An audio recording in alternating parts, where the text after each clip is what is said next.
Hi everybody and welcome to another episode of A Small Talk. I'm Amy, this is my wife Maggie, together we are ThinkerThemer, and right now we are in Mexico. Enjoying ourselves. We're on the Yucatan Peninsula in a city called Merida. And why are we here? Well, a couple of reasons. We've never been here before and we have traveled fairly extensively in Mexico. It does make it a lot easier that Maggie speaks fluent Spanish, of course.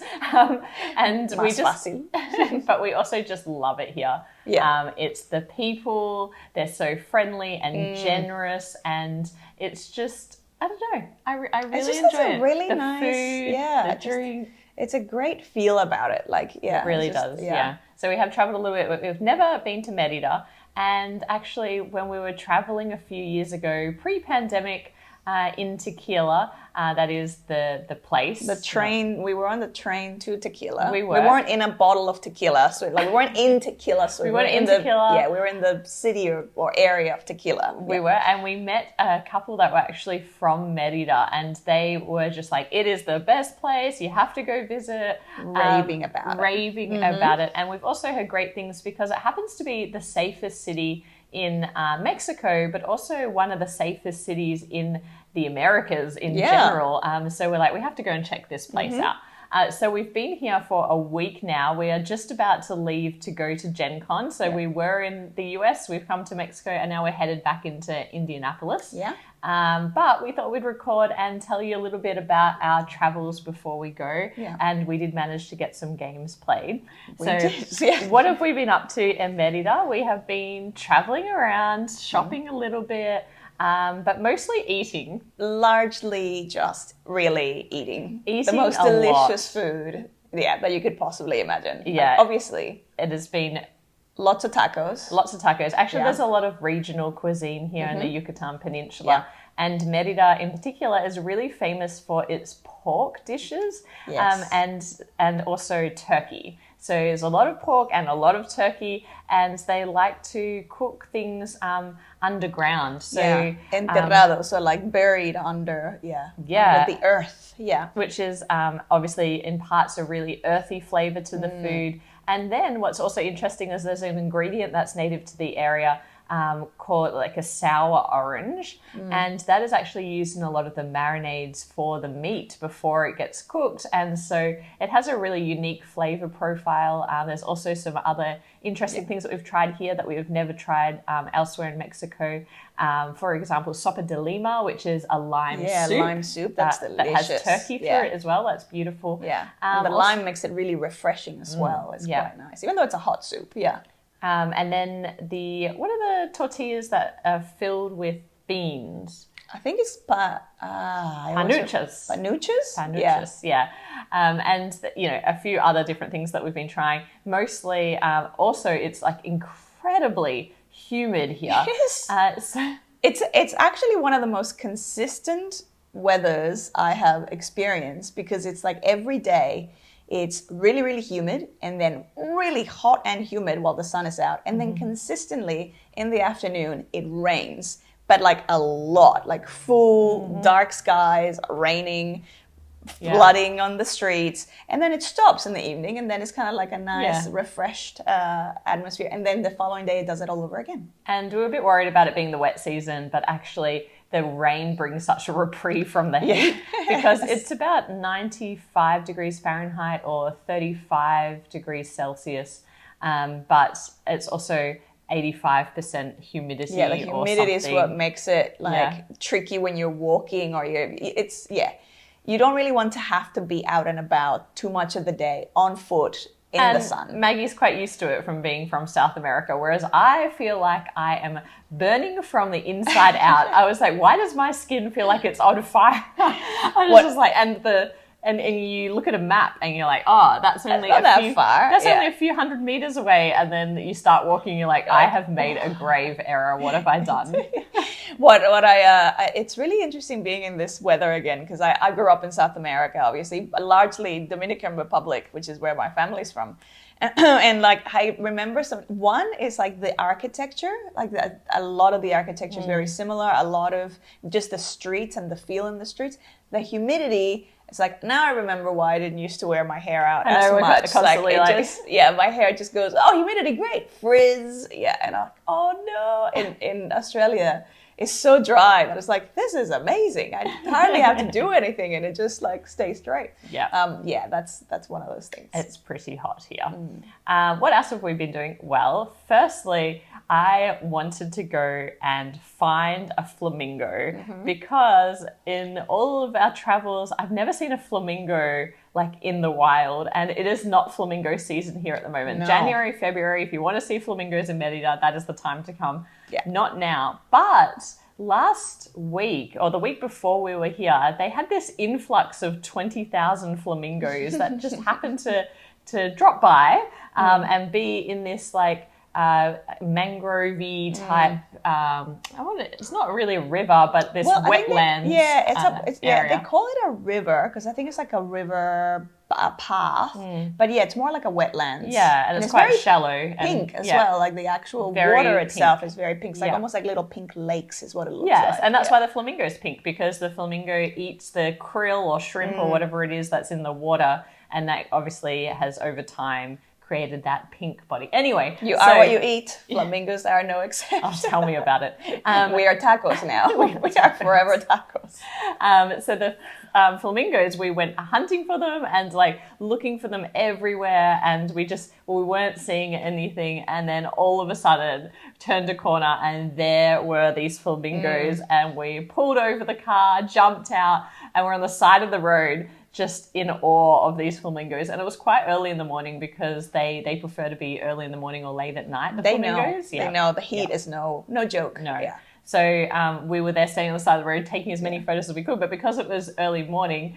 you couldn't really, like, the sun was reflecting off them, so they didn't look as pink. But I do swear they were flamingos. They looked pink in person, but when we were taking the footage that we took, they always, justice. because you had the sun in the back. I think I got one piece of footage where, the sun was in the front, so it does look pink, but it's like, it looks like it's in the horizon. And they're quite skittish as well, so they were quite far away. But it didn't make any difference to me. That was the highlight of my trip. I was just standing there and I'm like, I just need to take this moment in watching them and their weird long legs and their weird long necks. Yeah, so like squiggly neck, and it's so bendy, because there was one that was just like having a bit of a shower, and it's just that neck and beak can go everywhere. It's like it just bends in wild directions. Yeah, but its neck wouldn't have to be as long if its legs weren't as long. Yeah, keeping it it's far having to out compensate with how far away it is from. Yeah. Anyway, what a cool experience. And we also got the opportunity to travel to a little town called Izumel. And Izumel is actually really famous for its colonial style architecture, and the fact that if you want to paint your house in Izumel, you must paint it yellow. There's one color allowed, one color only, and that is yellow. Because it's also no shades of yellow, just that yellow. The one shade of yellow, because it's also known kind of like the city of the sun. Yeah. And so there's already a lot of sun pretty much everywhere in Mexico. Yes. But then you have the yellow, and then it reflects it even more. So it's a very bright yellow. Bright, beautiful. And hot town. We were so hot, and it was really lucky because if you watched last Small Talk, you'll know we caught up with Tim Chong in LA, who was very kind and gave us a lot of his merchandise. Yeah. And he happened to give us 2 hats. And so we were wearing his Wolfpack hats around Izumel, trying to keep cool, basically. From the heat. Probably stopped us from getting sunburnt, so thank you so much, Tim. Thank you, Tim. Yeah. But anyway, in this town,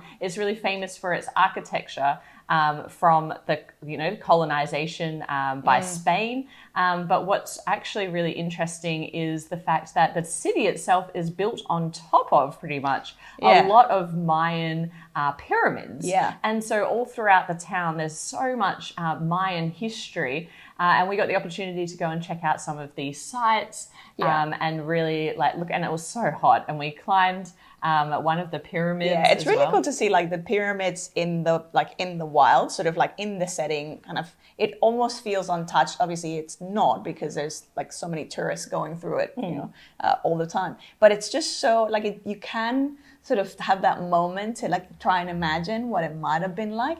And the stone, like the construction itself, is so rugged, like it's so strong and sturdy that's obviously still standing. And even in the town where they constructed when there was the colonization, and then they constructed over the pyramids, the base, so the stairs and all of that is the actual, the original pyramids. So yeah, it was so interesting to see all the history and all the sort of the encounters and the battles that happened, and how the Mayans were trying to, like, obviously defend and fight back, and they were pretty strong warriors. So we like, we were listening from the guide and going, they really had a tough time colonizing here, because they fought back quite a fair bit. So yeah, really, really interesting, that whole thing. Yeah, super interesting history. Yeah. Another thing that I love about Mexico is all of the handicrafts, or the artisans that are creating amazing artwork, craftsmanship. Yeah, it's like an artisanal culture. So there's a lot of people make their living from a range of different crafts, and a lot of it is things that they've been doing for generations in their family. So there's a lot of kind of like knitting crafts, and there's a lot of jewelry making, and obviously food is the other thing. But here it also differs quite a lot by region. Yes, and we know this also because we bought some pottery or ceramics when we were much closer to Guanajuato. Yeah, that's right.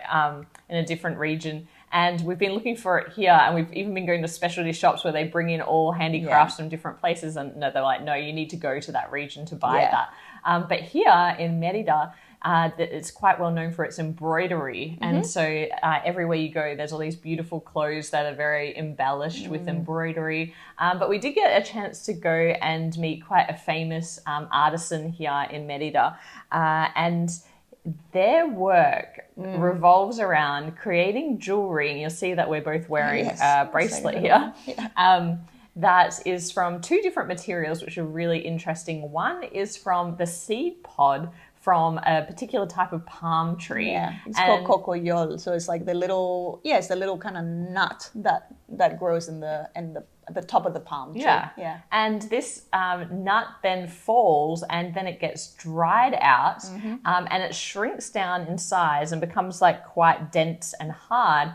And then what they do is they sand it back, and inside is almost a pure black kind of material that looks like jewelry, and when they polish it up, it has an incredible black shine. And it's the only place in the world that they know of here that where they actually use this material to create a bead-like product that's then used in jewelry. And the other is from this plant that looks a bit like the spiky agave. Yeah, so it's called the eniken, which looks you're right. It looks exactly like the agave plant, but it's a different plant. And that's like, there were so many things that the Mayans and the local culture would use from that, because there's also a fiber that they would use to make rope. That was probably one of the earlier industries as well, in terms of like when the colonization kind of happened. And then, so that, and then there's a thorn in it.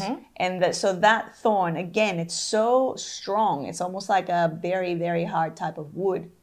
And that's the other piece that they use. And that makes for more of almost like a reddish oak colored. It does look like, like a mahogany type wood. But they also sand that back and polish it up. And they've been getting like a lot of attention for the jewelry that they make there. Yeah, a lot of recognition and awards and things. Yeah, and the maestro, he has been doing this for so long, and now he's training the next generation to create them. But they don't export them. I asked them, do they even sell them locally? And they were like, no. You kind of have to go to the shop. One tiny shop in the middle. That's very cool. It's so I think it's just so ingenious as well, because it was him and his family had been doing that jewelry for a long time, but they were working in a different material. I think it was like a black coral or something. And then obviously, it was less sustainable, and there were a lot of different restrictions put on accessing that material when he was younger. And so they had to kind of pivot and figure out, well, what else can we use? And then he remembered that the Mayans actually used, they were using those materials for some of their jewelry. Obviously, they didn't get them to the point of that refinement or that polish, because they didn't have the same tools that we have now. But so I think it's just so creative, the way that then he kind of mastered this material that no one else really works on right now. And when you look at it from the outside, it's like, oh, it just kind of looks like plastic like beads. Yeah. But it's not. It's actually, the amount of work that goes into it, and obviously it's a lot hardier and it's all kind of natural. It's very, very cool. Very impressive. Yeah. And what else do we do when we travel? We always look for board games, no matter where we are and no matter how unlikely it seems. We did hit up like quite a few big box retailers. There's obviously a lot of American chains here. They were not stocking strategic board games as that we're fond of. However, it's more like a lot of the big sort of mainstream. Oh, it's Monopoly and all of those, but a lot of the the Walmarts and things like that. They stock those in the US. Yes. So then we of course came across a board game cafe, which was a little bit out of town where we're staying. It's the northern part. Yeah, but we got an Uber, went there, and it was an extremely hot day, and we were very happy to find this board game cafe called Ludoteca. Which means, well, Ludo's game and Teca is like usually Teca is like the ending when you like biblioteca is like a library, so it's kind of like it's like a games library. And games library it was, and we were so happy because it was nice and air conditioned, and they serve waffles there. And what else could you want other than board games? Well, I loved they have a their games library was modest, but nice little selection. Well curated. Yeah. And then they had this really cool mural on the other side that was obviously very Splendor inspired, but then they also had like little nods to other games around it. It's like, is that from that game? Is that from that game? So that was really cool. And then the menu itself, like every menu, the cover of it was sort of, again, referencing another game, another board game. And then when you open it, there's a lot of references as well inside to different games. So the dishes, they're kind of named after, there's like one named after Root and one named after Bonanza and one. So like that was really cool. Really cute. Yeah, I love that mural because the Splendor, well, is he like a wizard?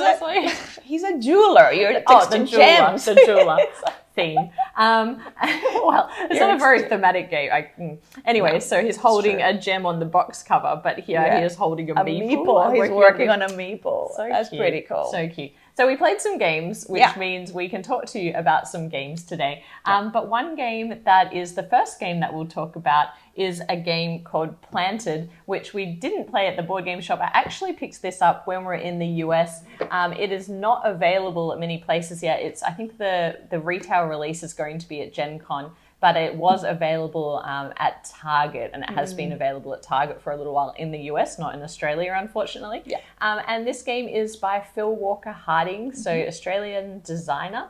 And you'll see this popping up all over the place in a little bit. But this game, you are trying to decorate your house with as many plants as possible. To be the best indoor plant gardener that you can possibly be. And unlike in real life, we managed to keep some plants alive. We are not. It doesn't matter if the plant has no needs. We will manage to somehow give it exactly what it doesn't need. There's even when there's an air plant featured in this game. I've killed many air plants. It's like all it Don't needs give is us air. plants. They Don't will give us plants. Not have a happy life with us.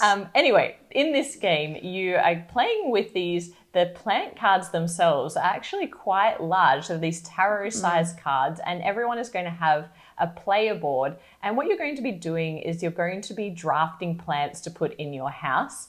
And then what you're also trying to achieve is you're trying to get enough resources to take care of those plants. So you're going to want to collect sunshine. You're going to want to collect some fertilizer and some water, and you're going to have to nourish these plants to help them grow. And when you help them grow, they're going to be worth more victory points at the end of the game. So on your turn, the mechanic in the game is really around what's the word? Drafting. Yes, but I wanted to say simultaneous. Simultaneous draft of a card from a handful of cards, of which some of them are going to offer you resources. Some of them are tools that are going to give you benefits throughout the game, or an ability that you get to use throughout the game.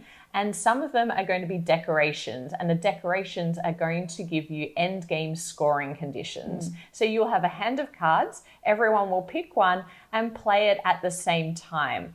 And If it's a resource card, you're going to collect the resources that the card shows. If it's a tool or a decoration, you just put it down near your player board. Or you have the opportunity instead, when you reveal your card, to say the word nursery. And if you do that, then you get to actually draft a new plant from the central market and bring it into your home of plants.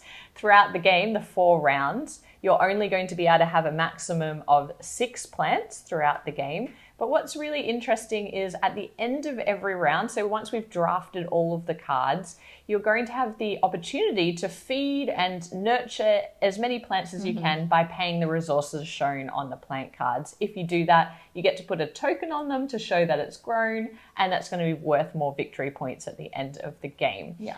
So you're continuously passing around a hand of cards and drafting and playing, and that's really all there is to this game. Yeah. At the end of the 4 rounds, you're just going to sum up what each plant is worth and those decoration points. Yeah. And I should also say that sometimes you can get bonus victory points along the way if you haven't planned very well and you have excess resources left over at the end of each round, because if you can't spend them on your plants, those resources go away, but you get a little kind of which is an interesting thing. It's like you can't really do a lot of too much forward planning. So you can't really collect and hog resources. Every round you're going to be losing all of those resources. But if you end up having spare extras, you get these propagation tokens. So it's like at least a victory point, consolation victory point. But you can't plan ahead from round to round, but you certainly can plan ahead within a round, because when you're looking at your hand of cards, kind of know what's going to be available for that round, once you've seen all of the cards. And so then you can think about, well, which type of plant should I bring into my home? Yeah. Because I realize that this round is going to be very sun heavy, and that plant requires sun, and I'm going to have excess sun. So you can kind of plan around it that way. In terms of what we thought of the game, first of all, I just want to talk about the components. This game was $29.99, I think, in Target. Quite reasonably priced, but the components, the production is so beautiful. The artwork, I love the artwork so much so that I actually went and followed the artist. The artist is not listed on BGG at the moment, but it is on the instructions. The artist is Hannah Bailey. And it's just the plants are just so beautiful. Like everything about the illustrations is just so beautiful. And then the tokens themselves. So they've got a mix of wooden tokens, the fertilizer bottle, like the food bottle, and I'm not saying it's fertile, the food bottle is gorgeous, and then they've got the green thumb, it's another one of the tokens. The water droplet. The water droplet is actually transparent, same with the sun. And they all come in these little Hessian style bags, which are really cute, and if you want to, you can peel them back and use them to hold the resources, but it just looks really beautiful on the table. And because everything is quite oversized, the cards are quite big and the player board's quite big. You do need a little bit of table space, but it looks really gorgeous on the table. But talking about how it plays, this game is going to be one that I think is going to be too light to stay in our collection, based on our preferences, and also the fact that we have other drafting games that are probably a little bit more complex. I didn't particularly find the tension to be strong enough in this game. The interaction is also very low, aside from the drafting element where you might hate draft something because you can see. At the same time, it doesn't really lend itself to a lot of hate drafting because you're so. You don't really have that many turns, and you're not really. It's going to be very tricky to get to nourish all your plants. So you would really be kind of shooting yourself in the foot if you're trying to hate draft by not then looking after something like looking after your own plants. So I never really felt like it was worthwhile. No, I mean, I certainly looked at what you were collecting. But it's like you can, but it's only if you're getting to the end of the round and you're like, oh, well, I don't have anything that I can use, and what could you use? But it's not like one of those throughout the. So I think that makes for a very relaxed experience. So I think this is a game that would be perfect for people who love plants. Yes. Which there's a lot of people who love and love there's all the plants. individual plants with their actual with their name and the Latin name as well. The points and all of that, they're quite big. So there is text, but I feel like if you have, if you're playing with someone who, like, I'm imagining like playing with my grandma, for example, and it's like, they'd be able to see the points and see. Yeah. So I think it's a really nice, very light, very relaxed gateway type game. Yeah. And because it's so beautiful, like it just has that draw to like play. I think for us it's just absolutely. If you love plants, or if you're looking for like a more casual drafting, very relaxed cup of tea, look at the plants, very pretty. It's very, very chill. The things that I wish it had, I wish they had added some like advanced variants, because that brought in some of that tension, because then that would make this something like this is not a game that I want to get rid of, because it's just so beautiful. Like everything about the production is just so gorgeous. It is beautiful, but you've been telling me we need to only keep things we're going to play. It hurts when it's a game that I really like the artwork of. But so I wish, and I don't know if this is something that can be done as an after production, put something in BGG, advanced variants to add more tension and that multiplayer level. And there's no reason why this shouldn't have a solo. Like this could have like even a campaign sort of level of solos of all sorts of different objectives that you're trying to achieve by the end of your 4 rounds. Yes, there'd be some variations, but I would love, like, this is a setting that I would love just spending time relaxing in. So for me, not enough competitive tension, not enough interaction. So and you don't really have a green thumb. Neither do I. I don't really have a green thumb. I do like looking at plants. Yes. So that is Planted, and so the other games we have some footage from, but we played them at the Board Game Cafe. So we're just going to talk about those. Obviously, we don't have them on us. But the first game that we want to talk about is a little card game called CuBirds. And this is a game that we'd seen around quite a lot before, but just never had the time to play it. And so we just saw it there and we thought we'd give this a go. It has a very Minecraft-esque style artwork, which draws you in from the cover because it's it looks super cute. It's really, really cute. And it's CuBirds because they're cubes made out of cubes. They're very angular. Angular birds. And the game is all really about set collection, but with a couple of really interesting twists. So in this game, you're going to be dealt a hand of cards, and then there are going to be 4 fences where alternative birds are kind of sitting on these fences. And the idea is that you're trying to score birds and add them into your personal scoring area. And the first player to get one of each of 7 types of bird is going to kind of trigger the end and win the game. Wins a race. First the 7 the unique 7 ones. Or collect 3 of 2 different types of birds. So those are the 2 win conditions. But I think the most interesting thing about this game is really the way that you draft, because you're going to be wanting to pick up birds from those fences. And the way you have to do that is by looking at your hand of cards and taking all of one type of bird. So if I had 2 flamingos, I would take both flamingos and put them down on the left or right hand side of one of the fences. And if there's a bird of a matching type that's somewhere along that fence, then you're going to be able to take all of the birds between them. So I just realized how much thematic sense that makes, because I didn't even click into the fact that they were like fences, or I'm almost thinking like, when you see them in power lines, when the birds sort of sit along the power lines. So you've got this one bird there, and then when the pack of their mate, that's when they come in I don't know if it's a flock of birds. Birds. When the flock comes and lands there, all the other birds in between like, I don't want to be here. So they're like, hey mate, let's hang out. So I love that. I just realized that. So you're taking those birds and then you're adding them to your hand.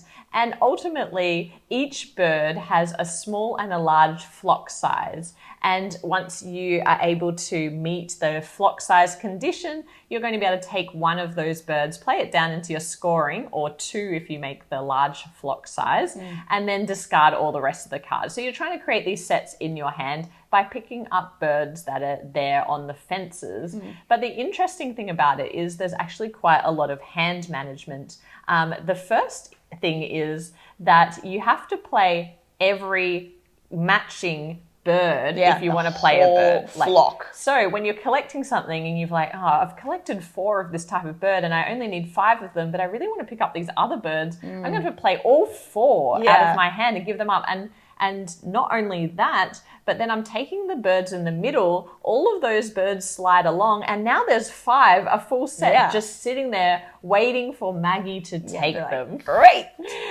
So that's an interesting tension in this game, is putting out a lot of cards for then your opponents to be able to pick them up, but you need to do it in order to collect the cards. So that's really interesting. The other thing that's really interesting about this game is it penalizes you for hoarding cards. So if you are, I'm just going to collect everything, the round ends when someone clears out their hand.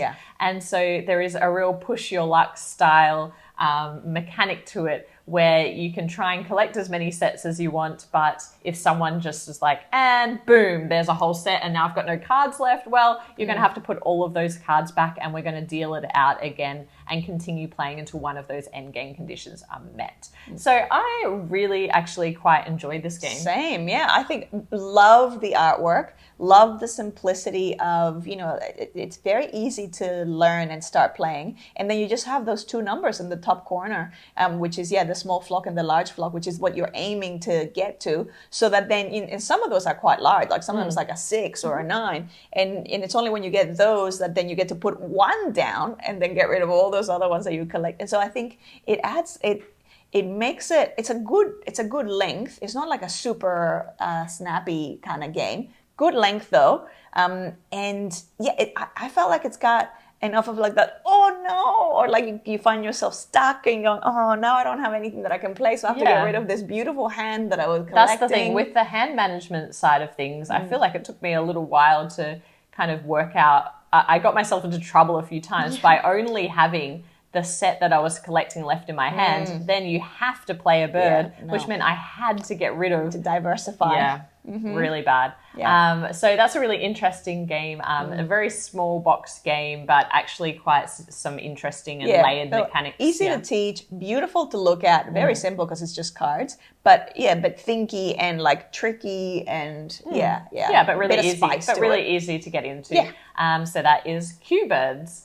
Now, the next game that we're going to talk about is a recent release, I think, and I was excited to see that they had a copy there. Yes. I believe it's a Devere game, and it's called Veggies. Veggies. I love the box art and just the artwork in this game.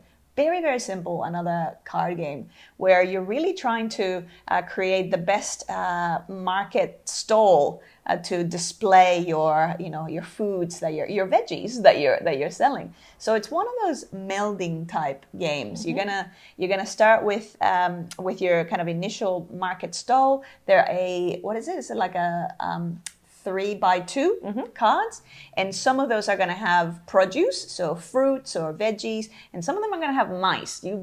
Spoiler alert, you don't want the mice in your stall at the end of the showing at the end of the game, because they're going to be minus points. But all you're really doing is you're going to be either playing a card from your hand and melding it onto your market stall to create combination or to create adjacencies of the different veggie types. And the way that it's going to end up scoring is your largest group of veggies. So for example, if I ended up with all of my strawberries together and that ended up being my largest group, so I'll get to score that times the number or the different kind of sets of strawberries that I ended up having. So I can't just have one massive group of strawberries, because that's going to be 1 times, 1 is 1. So you got this balance between having a large enough group, but then also having like little pockets of it, and you only get to play 8 cards.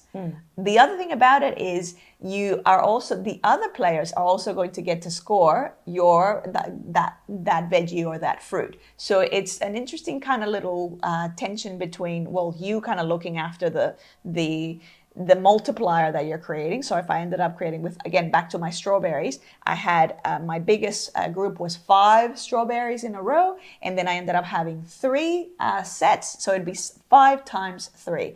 But then Amy might be looking at my stall going, strawberries are going to score. So Amy's going to be trying to make sure that she's get a good scoring setup for that. Yeah, so you missed talking about the second thing that you can do. So instead of playing a card from your hand, you can draft one from the market. Yeah. So you just select out of the 3 cards that are in the market, you can bring one of those in and then it gets replaced. So ultimately on your turn, you're just choosing between the card in your hand or a card in the market and playing it into the stall. And as Maggie said, I think the most clever part about this game is the scoring conditions, because it is a little bit of a mental arithmetic as well to be like, well, do I want one group of 5 strawberries or do I want to have 2 groups of 3 strawberries, which is actually going to give me more points? And so just thinking that through and watching what other opponents are doing in terms of their majorities so that you know what's going to score, because you will score your majorities as well as theirs,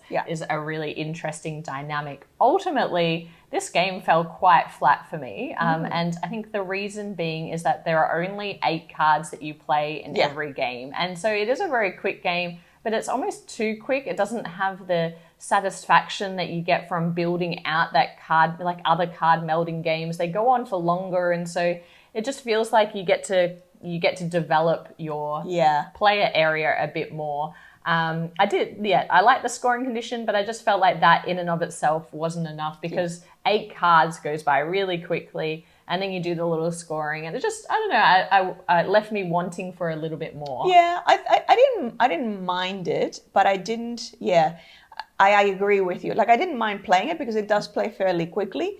But I do agree with you that I kind of almost felt like, oh, is that all? Like, I wanted more, or I wanted it to go either for longer or to have more of almost like a next level of something. Yeah. There was like Needed one more layer layers of oomph missing for me as well. Yeah, so that is Veggies. Beautiful game though. Beautiful game. And very, obviously, portable as well. Like, but package. compared to CuBirds, lots of layers for in a small box game. This one which is also cards only. A little bit too simplistic. But the last game that I want to talk about is actually not a new game. It's a very old game called Thurn Taxis. And this is a game that I know a lot of people really like, and I've always seen it everywhere. It's out of print. I think it's from 2006. I think it won the Game of the Year at the time. And it's just this game that I've always looked at and wondered about. And so we saw it on the shelf in the board game shop, and I said, I'm going to learn that. And actually, it was incredibly simple to learn and very reminiscent of Ticket to Ride. Because it is like a route building game. In this game, you are building out the postal network. And so on the board, you have a range of cities that you're going to be trying to connect together in a path or route. And the way that you're going to be doing that is by using the cards that are in your hand to play down in front of you to create a single path. And so you can add to that path with cards on the left and right hand side of the path, like different cities, but you can't have a branching route. It needs to be just one long path through the map. Interestingly, in this game, there's a couple of interesting mechanics, I think. One is that obviously you can only be working on one route at a time. And so if you end up in a situation where you have a location card and you have to play one on your turn and it can't go on either end of your route, that route gets destroyed and you're going to have to start a new one. But you can pretty much mitigate against that by thinking ahead and drafting the right cards from the market area where you will be able to pick up a card every turn. But I really like the other element of the game. Well, there's a couple of others. Oh, I'm thinking of other ones. But one thing that I also really like is that when you get to dictate when you score your route. And so as you're building it out, it's going to get to a certain size, number of cities. And say you get to 5 or 6, and now I want to turn that in and kind of score that route. Then you get to place out these wooden houses. I think you start with 20 wooden houses, and you're going to put them on the board at the locations in the route, but you only get to choose either all of the cities that you've been to in a single region, or one house in every city in every one house in one city of every region that you've visited. And so you're choosing what you want to do here, and that's actually quite important, because in this game, if you fill out a region, you're going to get some bonus points. The longer the route, you're going to get some bonus points. If you have one house in every region, you get some bonus points. And those are stacked tiles that go from the highest amount of victory points to the least. And so you want to achieve those objectives first in this game. The other additional layer is that once per turn, you can get the help of a post office official. And those different officials are going to allow you to either draft an additional card, play an additional card to your route, and do some other things in the game that are going to give you like refresh the market, which I found myself doing quite a lot. Going, come on, give me something I can use. Yeah, because one thing in this game, you are quite reliant on the cards that appear and the cards in your hand. So some people might find that a little bit irritating, but you do have that opportunity to refresh the market, and you need to think ahead about where your path might possibly lead to make sure you've got those cards on hand. It was a great opportunity to finally play this game. I actually really quite liked it. I felt like it did exactly what it set out to do. No more, no less. It felt like a classic. It felt like you sort of see the bones of, the earlier days of what made the hobby great, and why then Ticket to Ride ended up being such a great sort of loved game by so many people, because it's like, it's just those core components that just make sense. Like those different variations of like, I could get points this way or that way. Or like, the introduction of the tension of like, even just that whole thing of when you're scoring, that when you're scoring your route, do I go for all of them in the one region, or do I go for one in each? And then, they're all going to give you points in different ways depending on which objective you get to fulfill. So it's just a very streamlined, elegant version of one of those, the earlier mechanics that now we almost take for granted. And aesthetically, it could not be more dry. Absolutely. It looks like it's so beige and dry. It actually gave me warm, fuzzy feelings about getting into the hobby and the love of those old Euros. And it's got that really nice tactile wooden little houses. I really liked that. I really enjoyed it. I think it delivers on. Do I need to own it? Probably not. Yeah, same for me. But I had a lot of fun with it actually, and I wouldn't mind playing it again. And I can see why the people who really enjoy this game and have it in their collection, it's like a little bit of a cult classic. I had a good time with it, but it's the same with Ticket to Ride. It's like, I appreciate Ticket to Ride. Actually, Ticket to Ride, it's a lot more the counting, which is why I tend to enjoy more when I play it on the electronically, on the app. But because again, they don't tend to be super thematic, I just kind of go, it's sort of it's exercising a part of my brain that is I enjoy, but I'm not oh my goodness, I need to jump back in here again. But I know that for some people, that is the part that they're yes. I just actually really liked it, not so much for the route building, but definitely for the racing to the scoring conditions. I like that in any game. I like being able to kind of see what Maggie's working towards with her houses and where they're laid out. And then do I want to, invest my time in trying to race her for that? Or should I actually start building out in a new area of the board that neither of us are close to? And that type of dynamic I really enjoy. So that is our final game, Thurn Taxis. And if you've reached the end of this video, thank you so much for watching, and thanks for being along with us on our travels, bearing with us while we're not in our studio, and we're not delivering on the usual schedule. Yes. Where it's turning out to be when we're traveling, it's Wednesdays with I don't think we can commit to any day because honestly, we lose track of time. This is true. And we just need to do it in and around other things that we're doing. So thank you so much for being patient with us, being patient with the audio and lighting, which we know is not ideal. It's all a bit of a mess at the moment. Yeah. And we are headed off to Gen Con today. We're just about to go and catch our flight to Indianapolis. Yeah. And we are going to try and keep you as updated as possible. There'll certainly be at least one video of us capturing the environment of Gen Con and what we're purchasing along the way. So stay tuned. We'll be back with more board game content soon, but otherwise, bye for now. Bye.